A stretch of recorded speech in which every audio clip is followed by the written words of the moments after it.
Hello students, आज हम पढ़ाने जा रहे हैं फाइनेंशियल स्टेटमेंट। तो फाइनेंशियल स्टेटमेंट कब बनाया जाता है? ये ईयर का पूरा एंड होने के बाद जब हमारे सारे बुक्स क्लोज कर दिए जाते हैं, सारी जर्नल एंट्रीज और ट्रायल जर्नल एंट्री बना दी जाती हैं, पोस्टिंग कर दी जाती है और बैलेंस शीट ट्रायल बैलेंस बना दिया जाता है। उसके बाद हम फाइनेंशियल स्टेटमेंट बनाते हैं। अब फाइनेंशियल स्टेटमेंट में बनाने का मोटिव क्या होता है? फाइनेंशियल स्टेटमेंट को बनाने का सबसे पहला मोटिव होता है बिजनेस के प्रॉफिट और लॉस को जानना। ठीक है, तो इसके लिए हम क्या बनाते हैं? हम कुछ अकाउंट्स बनाते हैं जिसका नाम है, सबसे पहले इसमें पहला आता है ट्रेडिंग अकाउंट। सबसे पहले आता है ट्रेडिंग अकाउंट। Trading account. दूसरा होता है प्रॉफिट एंड लॉस अकाउंट और तीसरा होता है बैलेंस शीट। देखो, इसके हमने सामने अकाउंट नहीं लिखा क्योंकि ये अकाउंट नहीं है, ये शीट है। तो इन दोनों को तो हम साथ साथ बनाते हैं और इसको सेपरेट बनाते हैं। तो आज हम सबसे पहले ट्रेडिंग और प्रॉफिट एंड लॉस को पढ़ लेते हैं विद बेसिक। सारे बेसिक्स इसके क्लियर करा रहा हूं, आप जरा ध्यान से इसके नोट्स साथ में बनाते चलेंगे। तो आज हम सबसे पहले ट्रेडिंग और प्रॉफिट एंड लॉस पढ़ने जा रहे हैं। तो ट्रेडिंग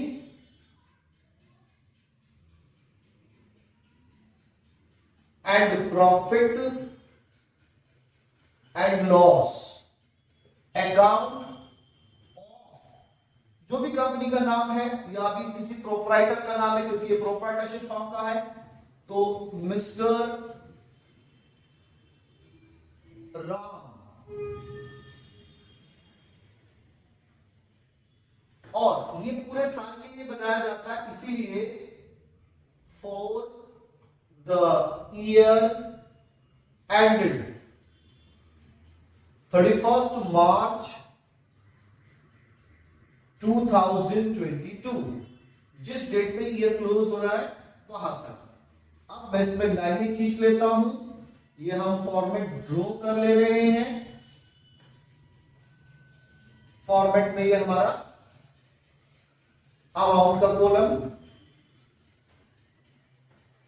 ये हमारा पर्टिकुलर्स आ जाता है और ये अमाउंट पर्टिकुलर्स और ये अमाउंट। अब ये हमारी डेबिट साइड रहेगी और ये हमारी क्रेडिट साइड रहेगी। इस साइड हम 2 लिखेंगे और इधर हम बाय लिखेंगे। इसमें करने के लिए सबसे पहले आपको 4 आइटम्स को ना ऐसे कर लो कि ये तो आने ही आने फिक्स यहीं पे। सबसे पहले आता है हमारा ओपनिंग स्टॉक। ओपनिंग स्टॉक, जो मटेरियल हमारे पास पहले से है। बिजनेस स्टार्ट किया, सपोज करो फर्स्ट अप्रैल को बिजनेस स्टार्ट किया, तो अगर नया बिजनेस स्टार्ट किया तब तो स्टॉक होगा नहीं, लेकिन जब हमारा बिजनेस चलता आ रहा है तो पुराना कुछ तो मटेरियल बचा होगा जो बिका नहीं था पिछले साल, तो वो हमारा होगा ओपनिंग स्टॉक।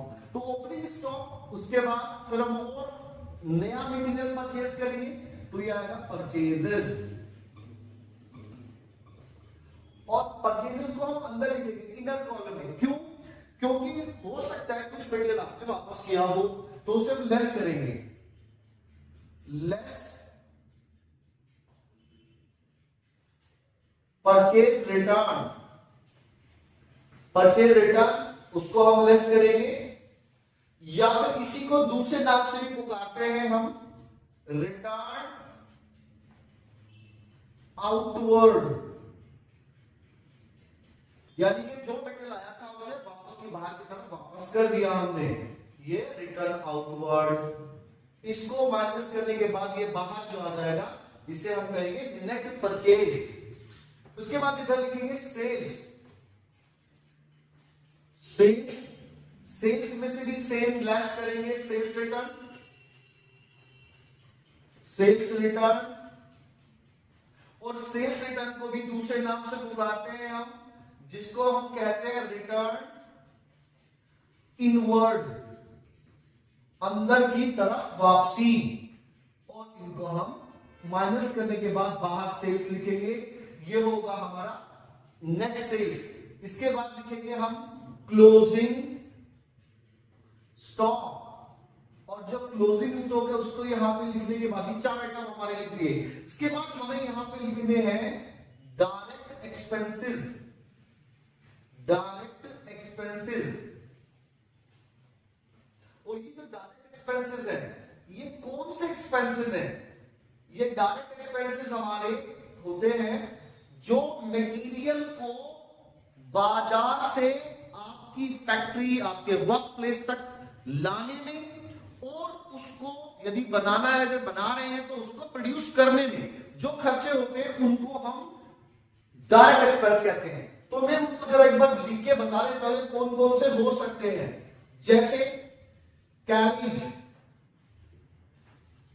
कैरेज इनवर्ड, अगर इनवर्ड नहीं भी लिखा होगा तो भी ये इनवर्ड ही होगा।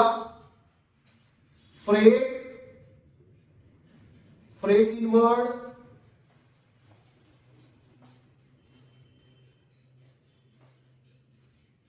Import, import and custom, duty, import and custom duty, अभी आपने मटेरियल को बाहर से मंगाया है। उसके बाद हमारा वेजेस, मजदूरी जो मटेरियल को बनाने में, फ्यूल एंड पावर, ये फ्यूल एंड पावर यदि फैक्ट्री में आपकी जो मशीनें हैं वो पावर से चलती हैं, वो पावर यहां पे आएगा। फ्यूल यदि कोई मशीनरी आपकी डीजल से, पेट्रोल से, गैस से चलती है तो वो भी हमारा फैक्ट्री का ही खर्चा, प्रोडक्शन का तो डायरेक्ट एक्सपेंसेस है। Packing, packing expenses, packing expenses, ये सारे खर्चे हमारे डायरेक्ट एक्सपेंसेस कहलाएंगे, जो हम यहां पे लिखेंगे। Is that okay? ओके। अब हम इनको लिखने के बाद हम टोटलिंग करेंगे।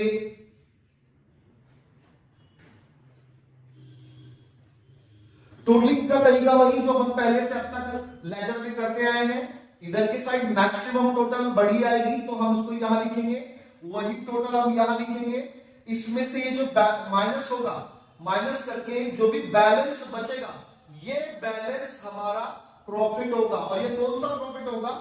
Gross, gross profit, CD, gross profit, gross profit carry down. और इसको हम यहां पे ले आएंगे by gross profit, BD, brought down. और इस ये जो प्रॉफिट होगा हमारा यहां पे ब्रोट डाउन हो जाएगा। सपोज ऐसा हो सकता है कि ये साइड ज्यादा आ गई, ये ग्रोस प्रॉफिट नहीं आया, तो ग्रोस प्रॉफिट ये साइड ज्यादा आई तो उसको हम यहां लिखेंगे। और इसमें से हमने इसको लेस किया तो हमारा इधर डिफरेंस आया, इधर बैलेंस आया, तो जो ये बैलेंस आएगा इसको हम लिखेंगे बाय ग्रोस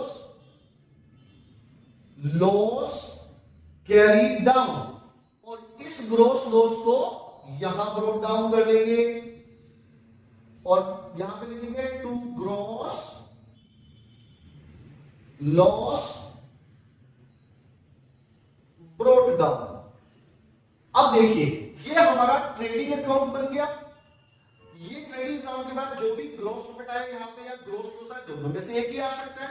ये हमारा प्रॉफिट एंड लॉस स्टार्ट हो गया, तभी हमने लिखा trading and profit and loss account. तो ट्रेडिंग यहां पे एंड हो जाता है और यहां से प्रॉफिट एंड लॉस स्टार्ट हो जाता है। अब प्रॉफिट एंड लॉस कैसे बनाएंगे? इसमें भी एक्सपेंस डालेंगे, इधर एक्सपेंसेस लिखेंगे और इधर सारी इनकम लिखेंगे। लेकिन हमने डायरेक्ट यहां भी तो एक्सपेंस ही लिखे तो इधर इनकम लिखी थी, लेकिन ये हमारे डायरेक्ट एक्सपेंसेस थे, यहां पे हम इनडायरेक्ट एक्सपेंसेस लिखेंगे। ये हमारी डायरेक्ट इनकम थी, क्यों सेल ही हमारा बिजनेस है, सेल करने से डायरेक्ट। लेकिन कुछ और इनकम भी हो सकती है जो हमारी इनडायरेक्ट इनकम होगी, वो यहां पे आएगी। तो वो डायरेक्ट एक्सपेंसेस कौन कौन से हो सकते हैं, मैं उनको आपको डिटेल्स में बता देता हूं। जैसे सबसे पहले सैलरी, ये मैक्सिमम खर्चे ऑफिस के अंदर होते हैं। सैलरी, जो हम स्टाफ को सैलरी देते हैं, स्टाफ को सैलरी, रेंट पेड या ऑफिस रेंट भी कह सकता है इसको। अगर आपने डिस्काउंट दिया है, डिस्काउंट अलाउ जनरल में भी आपने पढ़ा होगा। उसके बाद कमीशन पेड, ये कमीशन भी आ जाएगा आपका। मैं लाइनें बढ़ा, हाँ जी, कमीशन पेड आ गया आपका। उसके बाद पोस्टेज एंड कोरियर चार्जेस। उसके बाद printing and stationery,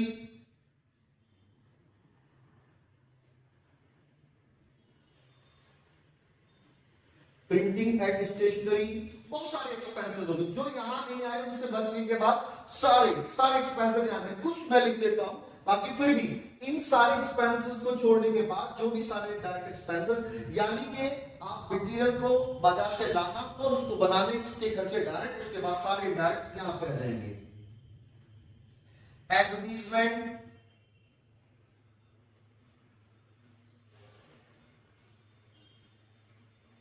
insurance,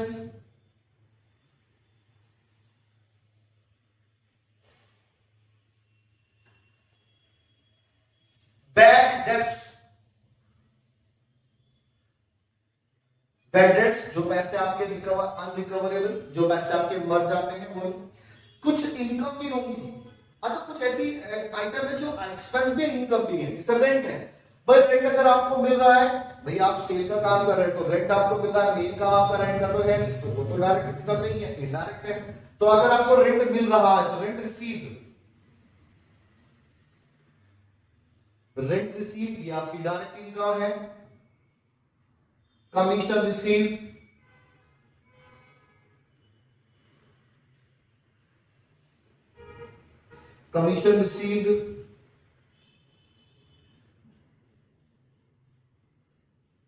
discount receive,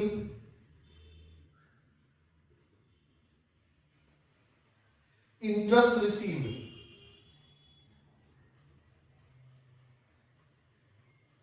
अच्छा, इंटरेस्ट पेड भी हो सकता है, तो अगर इंटरेस्ट पेड है तो वो आपका एक्सपेंस है। इंटरेस्ट आपने पे किया तो ये आपका एक्सपेंस है, ये आपके इनकम है। इस तरह से हमारी सारी एक्सपेंसेस आ जाते हैं। चैरिटी है, अगर आपने कुछ दान में किसी को दिया,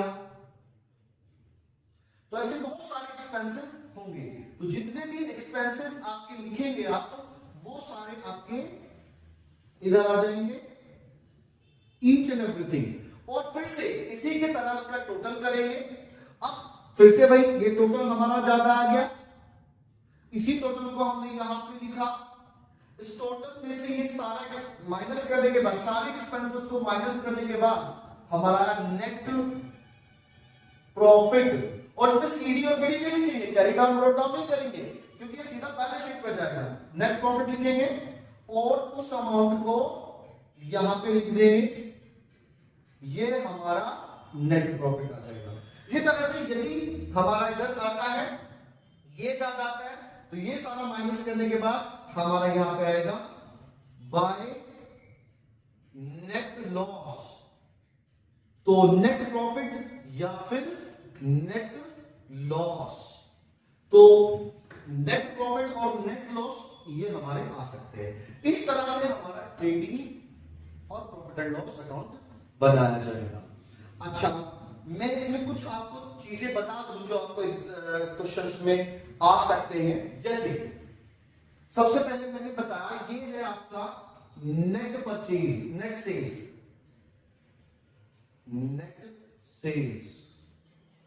ठीक है। और ये क्योंकि ये माइनस होने के बाद आया, उसी तरह से हमारे परचेज में से इसको माइनस करने के बाद जो भी हमारा ये आइटम आया, ये हमारा हुआ नेट परचेज। ठीक है, यानी कि परचेज में से परचेज रिटर्न लेस करने के बाद और सेल्स में से सेल्स रिटर्न लेस करने के बाद हमारी नेट सेल्स आई। अभी इसमें आपको ना कुछ चीजें दे देगा, जैसे adjusted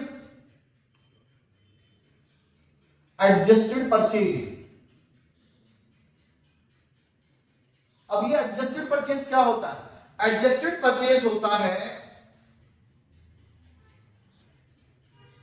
opening stock plus net purchase